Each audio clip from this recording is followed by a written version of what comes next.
around the room here you see organs, and you see a number of organs.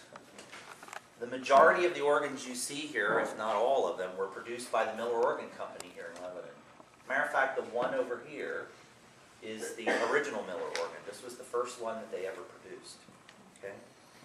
Founded by Abram H. Miller and Adam B. Miller, and I forget which Miller this is. This is one of the founders. I think this is Abram. Yes, that's Abraham Miller. He was one of the founders. He and Adam went together in a business.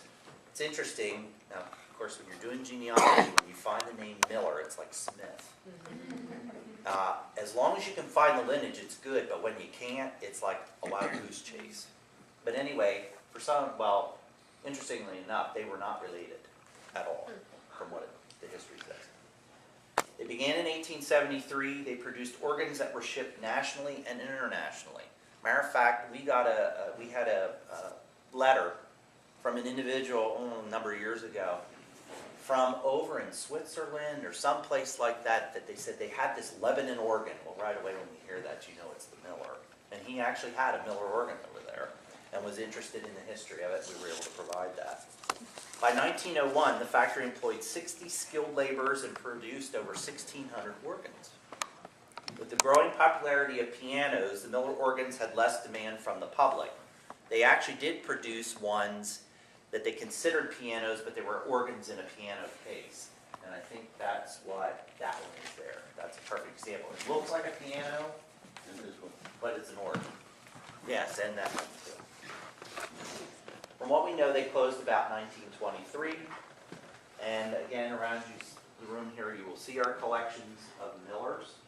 If you go to Old Salem, which is at 8th and Willow, there they have one of the larger installments of the Miller organ that still plays. And on occasion they will have concerts, whatever, and I've had the privilege of going to hear that organ play. It's beautiful. We had a couple other manufacturers in Lebanon County that made organs as well. Some of them were, they just made the cases and they bought the works. And the majority of them, that's how it was. But from what we understand at the Miller, not only did they make the cases, but they also made the interior workings as well. And those were John H. Long of Lebanon, Galen Hemperly of Palmyra, which two Hemperly organs still exist, and they're both at Benopples Church. One has been electrified because it was part of the church. The other one is not electrified, and you play it the old way. I went to a concert a number of years ago. That lady was really pumping to play that organ, and she was not sitting upright either to do that. So it definitely is interesting when you see somebody play them, of course. And then Benjamin Hartman from Schaeferstown was the other individual that we found. This organ here, which is a Miller, was eventually electrified. The pipes are just for looks. So this one, currently, if you plug it in, the motor does work, and you can play it, and you don't have to pump it like you would some of the others.